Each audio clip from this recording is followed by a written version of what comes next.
चलो नमस्कार, मैं नीलेश और आप देख रहे हैं राजधानी 9। इस वक्त हम जनपद जौनपुर के शाहीपुर और सद्भावना पुल के बीच तट पे मौजूद हैं और हमारे सामने देख सकते हैं गुमती रिवर है और यहाँ पे अक्सर मेले जैसा माहौल बना रहता है। हमारे साथ मौजूद है टीम 007 के राष्ट्रीय अध्यक्ष युवराज जौनपुरिया। तो उनसे बात करेंगे कि उन्होंने कितने जल्दी आज एक पॉपुलर चेहरा है जौनपुर में और इतनी जल्दी इनकी पॉपुलरिटी कैसे हुई, तो उनसे बात करते हैं।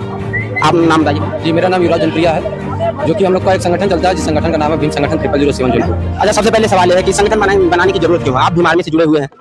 भीम आर्मी से जुड़े हुए नहीं है, भीम आर्मी में हमने काम किया है। जो समाज के प्रति काम करेगा हम उसमें काम करेंगे, चाहे वो धनुष भैया हो, चाहे बहुजन समाज पार्टी हो, चाहे आजाद समाज पार्टी, चाहे भीम आर्मी हो। हर तो आगे पार्टी बनाने का विचार है या संगठन ही रहेगा? नहीं, पार्टी बनाने का कोई विचार नहीं है। संघर्ष करना जौनपुर तक ही सीमित। देखिए, हम लोग का जो संगठन का नाम है भीम संगठन 007 जौनपुर। जौनपुर ये कॉमन लग गया, सिर्फ हम लोग जौनपुर तक ही सीमित रहेंगे और हम सोचते हैं कि हर जिला में संगठन बने, हर जिला में संगठन बने, हर जिला में एक लड़का, हर एक युवा तैयार हो जो मजबूती के साथ समाज की आवाज उठा सके। तो आप संगठन से हट के काम करें या संगठन से जुड़ के काम करें? नहीं, संगठन से हम जुड़ के ही काम कर रहे हैं। जैसे भीम आर्मी से भी जुड़े हुए हैं, बहुजन समाज पार्टी, हमसे सबसे बात होती है। लेकिन हम लोग का संगठन बनाने का रीजन है कि हम लोग भी मजबूती के साथ संघर्ष कर रहे हैं और हमारे लोग भी संघर्ष कर रहे हैं। तो संगठन बनाने का रीजन है कि हम लोग भी मजबूती के साथ जौनपुर आवाज उठाएंगे। सबका काम हुई है समाज को उठाना। और हम सोचते हैं, जो आपने कल बातें बोली थी 46,000 संगठन, हम सोचते हैं कि देखिए, संगठन किस लिए बनता है? समाज को जोड़ने के लिए बनता है। अगर समाज नहीं जुड़ता है 46,000 संगठन, तो 46 लाख संगठन बनाना पड़ जाए, लेकिन अब समाज को जोड़ना पड़ेगा। तो समाज को जोड़ने के लिए संगठन बनाना और संगठन बना के समाज को बिखेरना भी तो यही होता है। नहीं, बिखरेगा कहीं। समाज संगठन बनता है, संगठन को जोड़ने के लिए बनता है। संगठन समाज के लिए तोड़ने के लिए नहीं बनता, समाज को जोड़ने के लिए बनता है। हम तो सोचते हैं हर जिला में संगठन बने, हर जिला में एक युवा तैयार हो जो, मान लीजिए अगर बहन जी चंद्रशेखर जी नहीं पहुंच पा रहे तो हम लोग पहुंच करके तत्काल में परिवार को न्याय दिला सके। एक विचारधारा से है या कि जैसे अब दूसरे संगठन का राष्ट्रीय अध्यक्ष कहीं पिट रहा हो, आप बगल से अपने संगठन के साथ जा रहे हैं, क्या उसकी मदद करने पहुंचेंगे? जी, जरूर पहुंचेंगे। अगर वो हमारे बाबा साहब के विचारों पे है, अगर कांसी राम साहब के विचारों पे है, समाज एक ही समाज से सभी लोग हैं, तो क्या विचारों से अलग रहेंगे? नहीं, विचारों से अलग नहीं रहे। देखिए, हम लोग की लड़ाई व्यक्तिगत लड़ाई किसी से नहीं है, हमारी लड़ाई विचारों से है। तो अगर हमारे विचारों का, अगर बाबा साहब विचारों, अगर कोई मार खा रहा या कुछ कर रहा, तो हमारा पहुंचना हुआ फर्ज है। भाई, अगर हम समाज की लड़ाई में नहीं पहुंच पा रहे तो हमारा संगठन या ग्रुप बनाना कोई मतलब ही नहीं निकलता जब हम समाज से रिलेटेड नहीं रहेंगे। तो हम लोग मजबूती से 3 से 4 महीना हुआ, हमारे संगठन वालों ने बहुत मजबूती के साथ समाज की आवाज उठा रहा है और 3 से 4 महीना देख लीजिए, फरवरी या अप्रैल में हम लोग, फरवरी मार्च में हम लोग बनाए हैं, लेकिन मजबूती के साथ। अभी बहुत कुछ सीखना बाकी है। आपने जो कल सवाल किया था, हालांकि जवाब नहीं दे पाए होंगे, लेकिन अभी बहुत कुछ सीखना जरूरी है हम लोग को।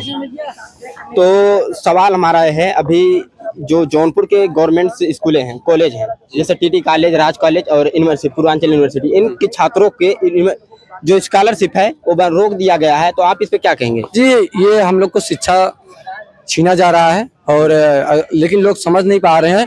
और बाबा साहब ने कहा था, शिक्षा वो शेरनी का दूध है जो जितना पिएगा दहाड़ेगा। अगर आप पढ़िएगा, शिक्षा होइएगा, हमारे लोग ही नीचे दबले में, जब वो उठेंगे तो सवाल करेंगे सरकार से, और जब सवाल करेंगे तो सरकार के पास सवाल नहीं। तो इसीलिए स्कॉलरशिप हम लोग का रोक दिया गया। और अभी हम उतने मजबूत नहीं है कि चल के आंदोलन करें। फिर भी अगर कोई पार्टी, बड़ी पार्टी, अगर संगठन अगर इस पे निर्णय लेता है आंदोलन करने के लिए, तो हम उसमें जरूर भाग लेंगे अपना, कि भाई हम लोग भी समाज के हित में है। लेकिन अभी उतना मजबूत नहीं है कि पूर्वांचल में जो हो गया, हमारे पास फोन आया था, इसी बात है, सूचना है, लेकिन हम लोग उतने मजबूत नहीं है। फिर भी हमने बोला कि अगर ज्ञापन देना और डीएम किया, धरना देना, तो हमको बताइए कि हम समाज के लिए पूरी जिंदगी लगा दिए हैं समाज। अगर आपको सरकार से कुछ चीजें मांगनी पड़े तो आप सबसे पहले सरकार से क्या मांग करेंगे? सरकार से अगर कुछ मांगनी पड़ेगी, सबसे पहले हम शिक्षा मांगेंगे कि भाई शिक्षा हमको दीजिए, और शिक्षा दीजिएगा तभी हम आपसे सवाल कर पाएंगे। सरकार शिक्षा को छोड़ के बाकी सब चीजें देने के लिए तैयार हो गई, तो आप क्या करेंगे? तो भाई, हमको कुछ नहीं चाहिए, हमको सबसे जरूरी है शिक्षा।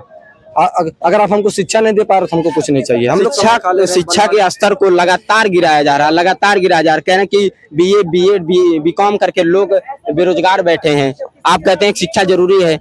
तो देखिए, जो नौकरी देता सिस्टम देती, जो ऊपर के लोग बैठे हैं, मोदी, योगी, कोई भी हो, ऊपर के लोग जब तक नहीं चाहेंगे तब तक नौकरी कैसे मिलेगी? आप अगर कितना भी पढ़ लिखिए, हाँ, एक बात समझ में आ गई कि अपनी सरकार होनी बहुत जरूरी है। जब तक अपनी सरकार नहीं आएगी, पढ़ना लिखना व्यर्थ है। क्या आप ऐसी सरकार नहीं चाहते जो सबको साथ लेके चले? जी, चाहते हैं, बिल्कुल चाहेंगे। हम तो चाहते हैं कि आए सरकार सबको लेके चले। आप जो भारत है, यहाँ पे न जाने कितनी धर्म है, न जाने कितनी जातियां हैं। अगर हर जाति का लोग सोचने लगे जाए कि हमारी जाति का सरकार बने, तो ऐसा पॉसिबल नहीं है। हाँ, पॉसिबल तो नहीं है, बिल्कुल तो पॉसिबल नहीं है।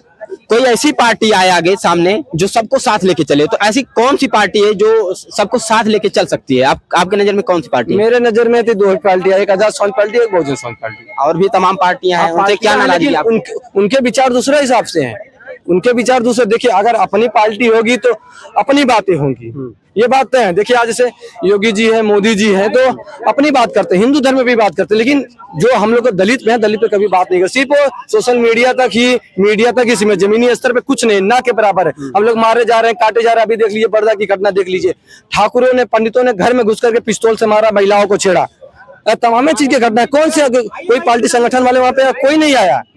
तो इससे पता चलता है कि अगर अपनी सरकारें रहेंगे, अपने मुताबिक, जैसे चंद्रशेखर भाई है, मुसलमानों की बात करते हैं, दलितों की बात करते हैं, हिंदुओं की बात करते हैं, क्रिश्चियन की बात करते हैं, सिखों की बात करते हैं, सबके मुंह जाते हैं, हर तरीके में हो जाते हैं। तो हमको लगता है कि जहां तक सीमित है, चंद्रशेखर जी बहुत बढ़िया है। अभी आप देखा जा रहा कि आप जहाँ कोई घटना होती है वहां पहुंच जाते हैं, तो वहां जाने से क्या कुछ फर्क पड़ता है? जी, फर्क पड़ता है कि हम लोग समाज के साथ मजबूती के साथ, ये रहता है कि हम लोग आपके साथ खड़े हैं। बाकी तो अभी तो न्याय नहीं दिला सकते, लेकिन आने वाले समय में 3 से 4 महीने में हमारी संगठन उस तरीके से मजबूत होगी कि हम लोग परिवार को न्याय दिलाते हैं। पूरा यही संघर्ष है, जब तक परिवार को न्याय न दिलाते तब तक हम लोग मजबूती से और बनते रहेंगे, गाँव में मीटिंग करेंगे, लोगों को जगाते रहेंगे और लोगों को जोड़ते रहेंगे। और लोकतंत्र में लोग मायने रखते हैं। जब तक हमारे पास लोग नहीं है, क्योंकि जो अभी हम लोग उभरे नहीं है ना, जब हम लोग को ये चेहरा आ जाएगा, हमारे लोग ही तो उनके पास है। जब हम लोग आगे आएंगे, सीना तान के आगे, तब हमारे लोग पीछे आएंगे, तब हम लोग मजबूती के साथ, सिस्टम के साथ लड़ेंगे। तो आप इस फील्ड में उतरे हैं, तो इस फील्ड के आप आइडल किसे मानते हैं? अगर देखा जाए तो सबसे दौड़ पे चंद्रशेखर जी को मानते हैं। अच्छा, उनको देख के इंस्पायर हुए तो फिर आपने शुरू कर दिया? जी बिल्कुल, चंद्रशेखर जी के आने की वजह से, देखिए, दो राह नहीं है, चंद्रशेखर जी के आने में पूरे भारत में युवा में जोश आया है, युवा जागे हैं। तो हमको उन्हीं को देख करके, और अपने जो महापुरुष है, कांसीराम साहब हैं, बहन जी है, सब महापुरुष को देखते हुए जी। अगर युवा रैलियों में जाएगा, डंडा झंडा उठाएगा, तो फिर किताबें कौन उठाएगा? नहीं, किताबें भी उठाइए, लेकिन अभी इस समय, वर्तमान समय में डंडा झंडा की जरूरत है। लोग राजनीति से दूर भागते हैं, राजनीति से आप दूर मत भागिए। हमारे लोगों में सिस्टम जब तक नहीं बैठेंगे, तब तक हम लोग का ऐसे ही शोषण होता रहेगा। तो राजनीति में उतरना जरूरी है, रोड पे उतरना जरूरी है, रोड पे उतरना बहुत जरूरी है। डंडा झंडा दोनों मजबूत रहना चाहिए। हाँ, कांसीराम साहब ने कहा था, पहली पीढ़ी मार खाएगी, पहली पीढ़ी मार खाएगी, दूसरी पीढ़ी जेल में जाएगी, तीसरी पीढ़ी राज करेगी। तो पहली पीढ़ी जितना मार खानी थी, मार खा लिया। अभी देख लीजिए, प्रयागराज की घटना, हमारे लोग जेल में गए, तो वो जेल हमारे लिए गहना, हम भी जेल में चले जाए, कोई दिक्कत नहीं, वो हमारे लिए गहना। लेकिन आने वाला जो समय है, मजबूती के साथ हम लोग आएंगे और समाज को जौनपुर में एकजुट करेंगे। चलिए, धन्यवाद हमसे बात करने के लिए। हम टाइम को देख